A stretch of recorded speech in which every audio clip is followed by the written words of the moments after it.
Good morning, everyone.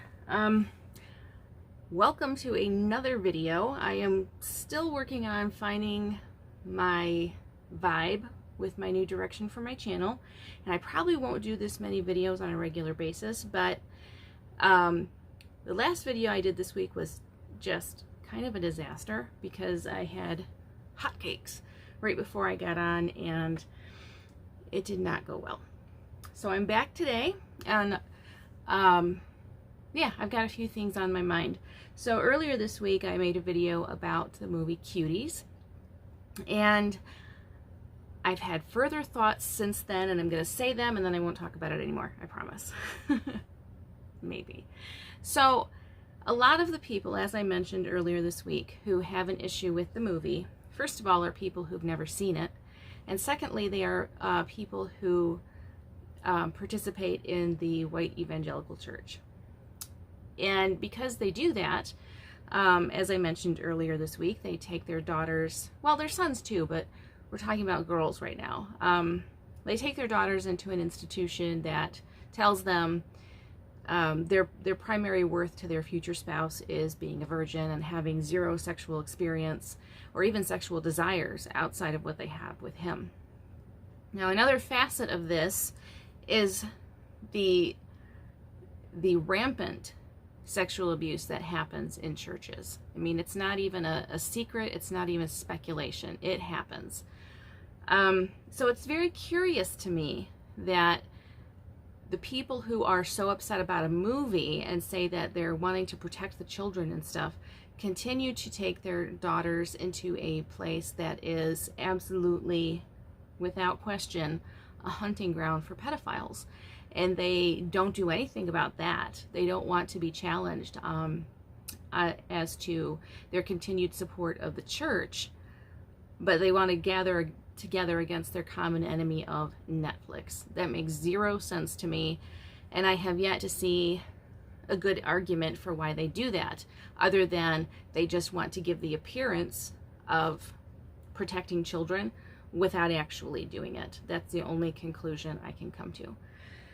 So now that I've got that out of the way, how are you?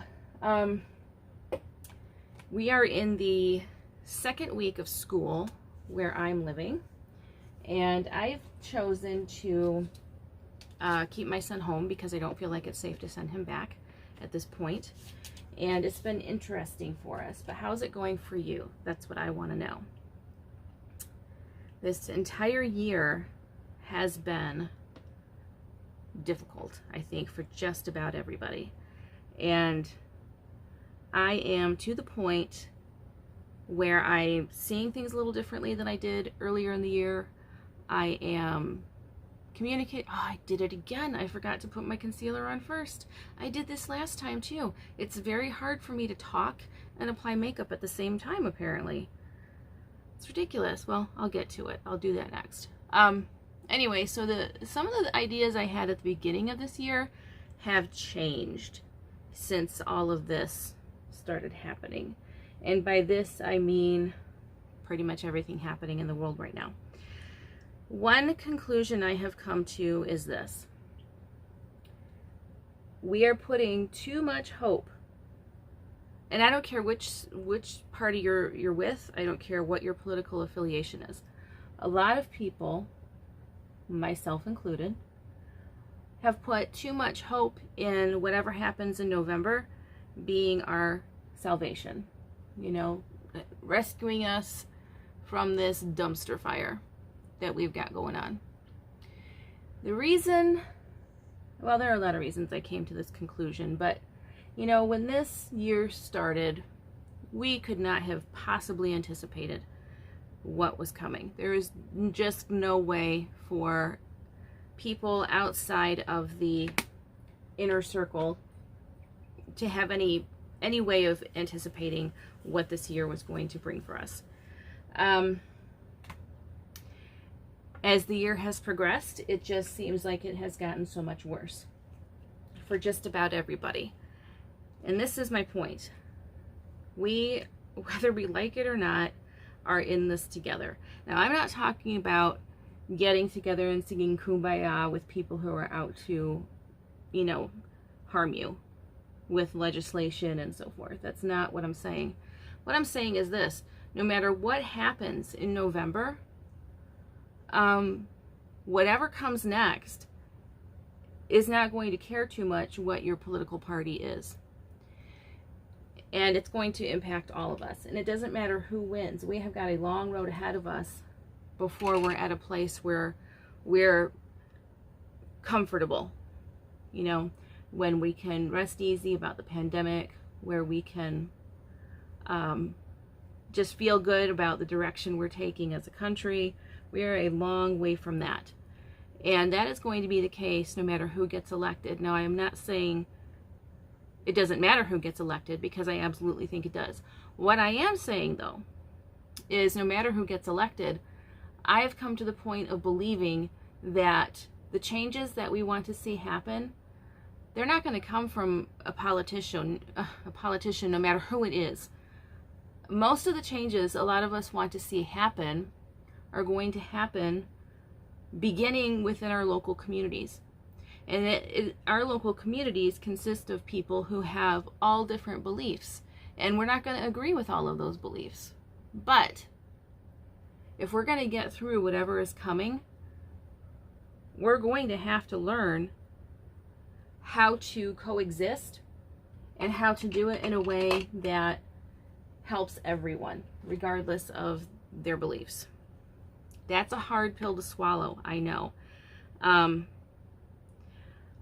I am notoriously fed up with people who support the Republican Party.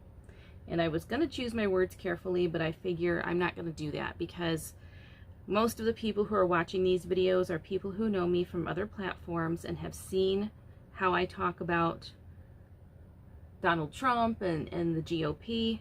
And I just don't feel the need to censor myself. I mean, if you are looking for someone who is going to make space for the toxicity that comes with the current administration, then this is not the channel for you, and you need to just move on. I don't even need to hear about it in the comments, because it's not going to change my opinion, and it's not going to change what I'm saying. So, just so we're clear on that. I mean, but back to my point. On social media, I've come to the point of having very little patience left for people who still support the current administration. And I have gotten to the point where I just unfollow people, unfriend people, whatever it takes to get that out of my line of vision, because I don't want to see it. Now, having said that, and I think that sometimes that is the right thing to do. You know, we're all in a place where this year has been stressful. We're all doing our best to look out for our mental health. And sometimes that means that there are certain things that you just can't see. You know, it's very hard for me to watch people celebrate the current administration as if it's doing so great, when I know that the current administration is actively harming people who are disabled like me, who are, you know, of the at the bottom rung of everything, of many things anyway. And, you know, it just really seems like the desire of the current administration is to make life as hard as possible, you know, to remind people in marginalized communities of their place. And it just seems like in his estimation of us, our place is that we're just not really welcome. And therefore, he feels like it's okay to make life as hard as possible. Now, to be honest with you, I am of the more privileged people at the bottom rung of the ladder. I mean, life is not easy, but I'm also pretty comfortable at this point, and I have to acknowledge that, because there are a lot of people who are far worse off than I am, and I don't want to dismiss that. So anyway, it's hard for me to see people on social media or even in real life being very vocal about their support for this regime. And that is how I see it. I don't see it as just an administration. I see it as a regime. and it's a regime with a harmful agenda. And I don't think that's a secret at this point. However, one thing I've become aware of for myself is I maybe could stand to do better in tolerating beliefs that are not like mine. And the reason I say that is this. It's easy to think that what happens on social media doesn't really matter so much in real life. You know, people want to say, well, it's just social media, it's not a big deal. But I don't agree with that. Because if it was just social media and it had no impact on what happens in real life, people who want to see this regime continue would not be working so hard on social media to spread misinformation. If what happened on social media did not impact the way people vote and the way people think of the, you know, what they might consider the opposition, then people wouldn't be working so hard to influence people with bogus information and hateful content and stuff that they know is going to get a strong reaction from people, whether it's true or not. So I think we need to do away with the myth that social media is just social media and it has no impact on real life, because it does. And that's aside from the impact it can have on relationships and so forth. That's just looking at the way people vote. We know that social media is a powerful tool for influencing people's voting. So let's dispel with the myth right now that what happens on social media doesn't matter in real life. Now, looking at how I've behaved on social media, in my tendency to cut people off pretty quickly, and I'm not talking necessarily about people who are even abusive to me, which I don't expect anyone to tolerate. If you've got somebody in your comments on social media who is being abusive to you, regardless of where they are politically or ideologically and so forth, absolutely cut them off. They do not deserve to have access to you. But I found myself at times, many times, probably more than I want to admit, just cutting people off because I don't like their politics, because I find their politics repulsive and disgusting and so on and so forth. So I'm just like, you know what? You don't deserve to have space on my timeline, and I'm not looking at you. How does that play out in real life? Well, the way this plays out in real life is that the more we do that on social media, the more we find it difficult to support each other in the real world. And that is the very thing that we need to avoid, is becoming so tribal, I guess, in the way we relate to each other, that we lose sight of the fact that whatever is happening, it's going to impact all of us. I'll give you an example from my own life, okay? My relationship with my parents is complicated. If you follow me on social media, especially on Facebook, you know that I come from a family that is evangelical, and that I am one of the only people, well, I think I am the only person in my immediate family who is not evangelical, not religious at all, as a matter of fact. So it has led to some very strained conversations with my parents. It has led to some serious disillusionment on my part about the kind of beliefs my parents have, or at least are willing to tolerate in order to achieve a certain political end. And it's been difficult, especially the last few years. It's been very hard because I love my parents, but I find a lot of what they believe in to be really awful. Not just that I disagree with it, but that it blows my mind that anybody could believe these things. You know, because my parents are pretty decent people. Now, earlier this year, I had surgery. I had surgery on my ankle because I had a couple torn tendons.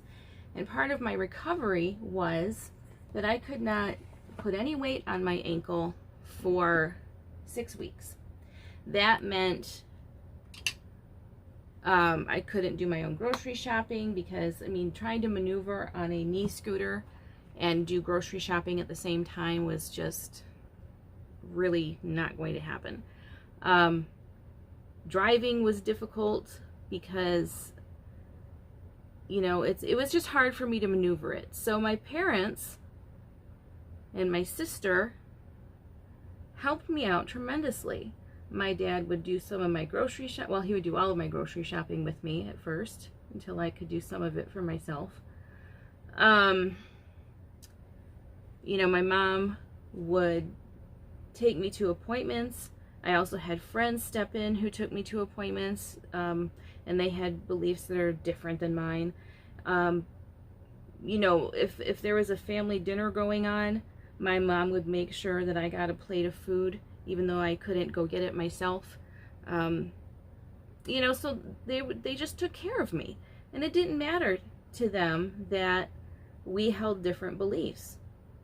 And if my parents were sick and needed my help, it wouldn't matter to me that we have different beliefs on things. It wouldn't matter at all. I mean, they're my parents and I love them. And when everything is said and done, that's what counts. So this is where I'm going with this. Whatever is going to come in November, first of all, there is nobody that we're going to elect that is going to just flip a switch and save us from what has been happening the last few years. It is going to take a long time to undo all of this, okay? And that's the truth of it. I'm obviously going to vote for Joe Biden and Kamala Harris. Do I expect that voting for Joe Biden and Kamala Harris is going to just suddenly make everything better? No, I don't. In fact, I think things are going to be very hard for a long time. And I think that if Joe Biden wins, it is not going to be an easy win. I think it's going to be a highly contested win for possibly for months. And I think that there are some people who are going to very aggressively insist that he in fact lost because they want Donald Trump to remain in that position as long as possible. And I don't think Donald Trump is kidding when he says if he wins a second term, he's going to go for a third term, which, you know, it's not a joke. I think that he 100% will do that if he wins. So what I'm getting at is we need to brace for that. Now, and I'm not talking about bracing for another, you know, for Donald Trump to win. Obviously, we need to do that. What I am saying is no matter who wins, we have got some tough days ahead. And I think the only way that we're going to get through it is if we can learn how to support the people right within our communities, regardless of what they believe. Because whatever happens, it's going to happen to all of us. Not just some of us, not just the people who voted a certain way. It will happen to all of us. Even if at some point, let's say that, you know, in the worst, absolute worst case scenario, people who don't support the current administration are considered political dissidents and are treated accordingly. That's still going to impact people who share the same beliefs as the current administration. You don't think that they have friends and family and you know, loved ones that will be impacted by being labeled that way? Of course they will. So regardless, again, regardless of what happens, it's going to happen to all of us. And it's really hard to say, you know, especially because with social media, I think we've kind of lost touch with how to be human with each other. You know, the advent of social media has been a wonderful thing, and I'm grateful for it most days. I'm not going to say every day, because we all have those days where, like, oh my gosh, I need to just shut down all of my social media accounts because this is a wild world we're living in, and I don't know that I want to be part of it right now, because people are just awful on social media sometimes. They say things on social media they would never say to you if they were standing face to face with you. And it makes a lot of people think, well, maybe I don't really need this thing in my life. Social media is absolutely optional. Nobody is required to have it.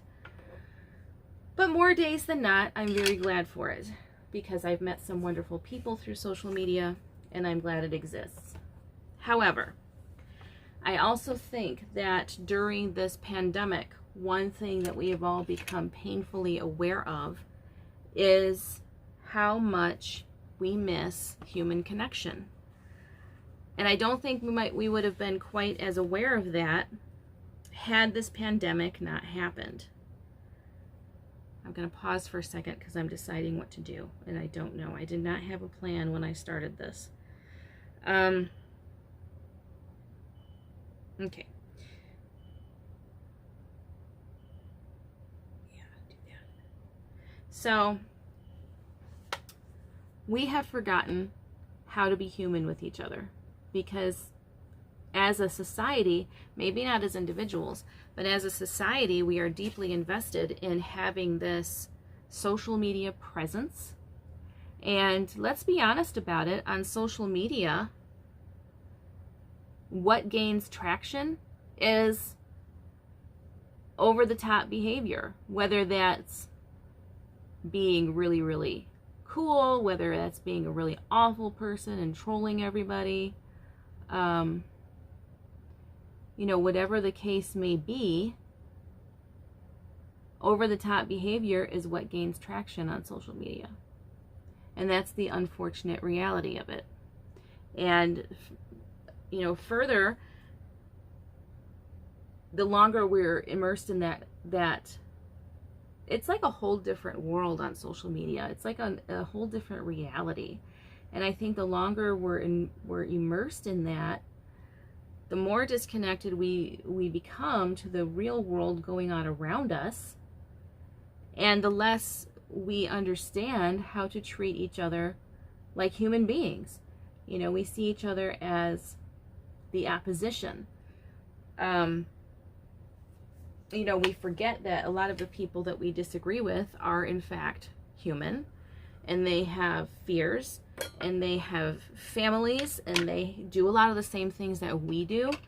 If you were to ask, say, a Trump supporter, or if you are a Trump supporter, if you were to ask, say, a liberal or a leftist, what do you like to do for fun? A lot of us would have similar answers. We are not worlds apart in that way. You know, and so I just really believe that going forward, it's so easy to hate people on social media. It is remarkably easy. But in the real world, if we don't know how to live together, to exist together, we don't make it. We're not going to make it. So, that's what's on my mind today. And I just wonder how many of us realize this yet, that the only way forward in a healthy way is for all of us, regardless of which party we're loyal to, and regardless of what religion we are, regardless of who we plan to vote for or who we voted for in the past, we have to know how to exist together, and to do it in a way that's peaceful, and to do it in a way that's beneficial to everyone concerned, not just our own needs.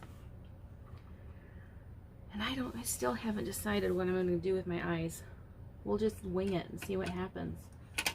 So what are your thoughts on that? I would like to know, because this has been heavily on my mind over the last few weeks. And especially as we get closer to the election, I just can't escape this feeling that whoever gets elected, it's going to be hard for all of us.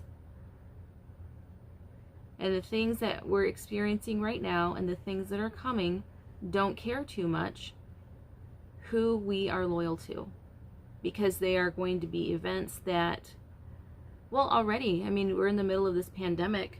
Do you think COVID-19 really cares who you're voting for? It doesn't. It just sees you as a way to survive. And it is going to treat you accordingly, regardless of who you voted for. having said all that, yes, of course I want you to vote for the party that actually believes in science and actually understands that to control this virus that is tearing through our society, we're going to have to trust science, not religion, not the idea that if we vote a certain way, we're somehow protected. You know, I want you to vote for somebody who believes in science and believes in the humanity of all people, and who believes that, you know, all lives really do matter. And it's not just a slogan you throw out to say, you know, as a way of counteracting Black Lives Matter. And of course, I want you to vote for somebody who really does believe specifically that Black Lives Matter. I want you to do all of that with the understanding that no matter what happens, we've got some tough days ahead, and the only way through it is to learn how to coexist peacefully. Because if we can't do that, again, no matter who gets elected, we have got some very, very hard days ahead of us, and we're in trouble. So that's just what I'm thinking today. Just keep that, you know, I just wanted to share that because it's been on my mind. Holy cow, I still don't know what I'm doing. I have no idea. All right, so here's what I'm going to do. I'm going to finish my eyes off camera because, again, I still haven't learned how to talk to you and put on makeup at the same time. Apparently that is a skill I do not possess. So I'm going to do this, and then I'll be right back with some final thoughts, and we shall continue. I'll be right back. Okay, so I'm back. I did enough of my eyes off camera that I feel pretty alright with where I'm sitting. So I'm going to just pick up where I left off. So what are your thoughts, though? I mean, it's hard, I know, because the current administration is an absolute nightmare. And there are people who literally are not going to survive if Trump gets elected for a second term. Where do we draw the line between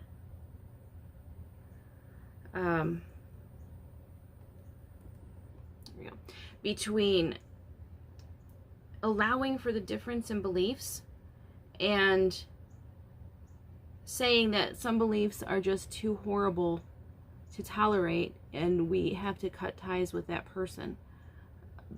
And I don't think that there's an easy answer, especially if the people holding those toxic beliefs are family. But where do you draw that line? That is my question. And what happens when this administration is no more? Whether that happens in November, well, I guess technically next January, or 4 years from now. Or do you think, you know, if Trump were to get a second term, in 4 years would we even have a democracy left? And that's the difficulty, because we know that if he gets another term, that is bad news for everything else. That means that there are, I don't know that we'll have much of a country left if Trump gets another term. And that's my difficulty, because, you know, sometimes I don't know where to draw that line with people, especially with family. And I know that I'm never going to turn my back on my immediate family. But what about extended family? Where do you draw that line? What have you done in your own life when you're met with that challenge? Do you draw the line as soon as you know that, you know, they're a Trump supporter or whatever you find most egregious? Maybe you are a Trump supporter who has people in your life who are liberal or leftist, and you feel like you have no common ground with them. So what do you do with that? I don't know. I really don't know. And I'm not talking about just random people on social media. I'm talking about people in your day-to-day life that maybe you were once close to them And the last few years has shown you a side of them that you did not know existed. So what do you do with that? It's a hard one, because I've seen things in people that I love over the, over the last few years. I've seen things in them that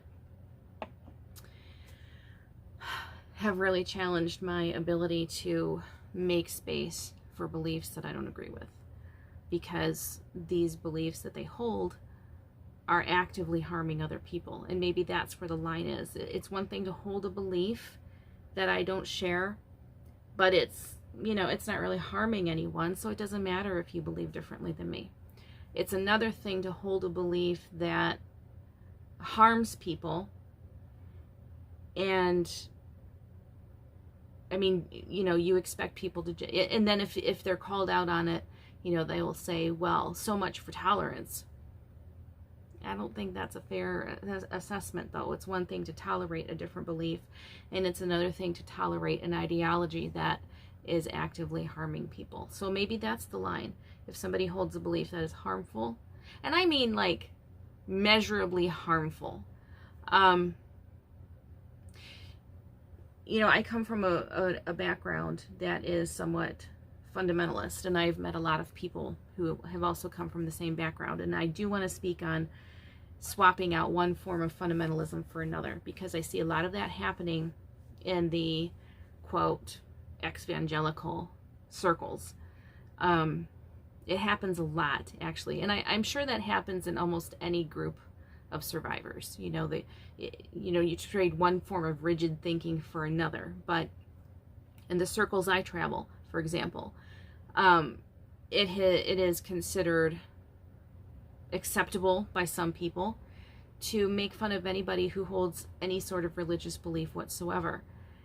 And at first I thought, well, that is kind of funny, but it didn't take me long to see, well, what good is that doing? What good does it do to swap out one form of fundamentalism for another one? Because, the background we came from said there's only one right way to believe, and if you don't believe that way, you're going to be punished for all of eternity. I don't see a whole lot of difference between that and saying, if you're not agnostic or atheist like I am, then you're an idiot, and it's my job to tell you so as frequently as possible, and especially on social media, where I don't have to say it to your face, and I can just type and walk away. Seems kind of cowardly to me. So, and I don't remember where I was going with that, but there is room for tolerating different beliefs, and I think there has to be. And I think, sorry, I'm reaching for something here.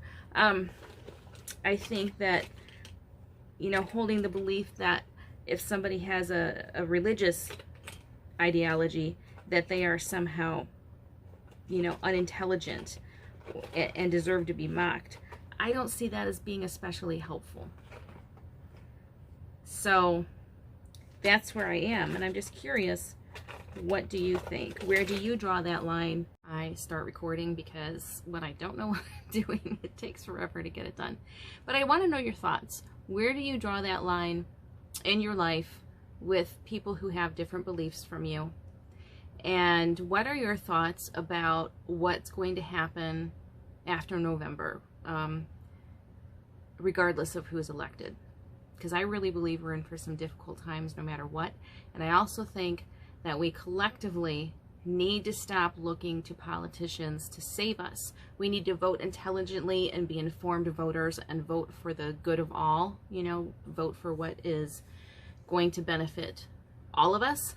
But at the same time, we have to understand that a lot of fixing what has gone wrong is not going to come from any politician anywhere. It's going to come from us connecting with each other in our local communities, starting with your neighbor and then branching out from there. Because I think if nothing else, this year has taught us that we really need that human connection. And when we don't have it, we don't do well.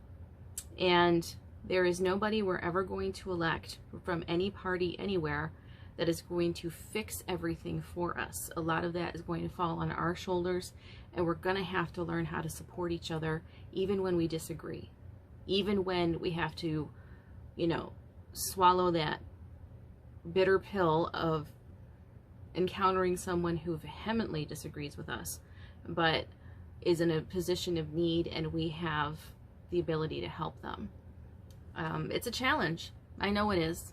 It's challenged me on many levels this year, especially as this election cycle has really gotten underway.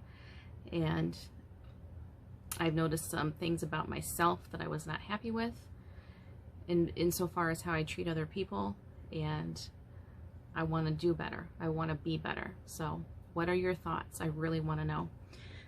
I hope you're having a great day. I hope that you are kind to yourself and to each other. And next time, I promise I will be more prepared. And I won't just ramble on and on and on and hope it all makes sense. But I hope you see where I'm coming from. And I would love to hear from you. You take care and you have a great day.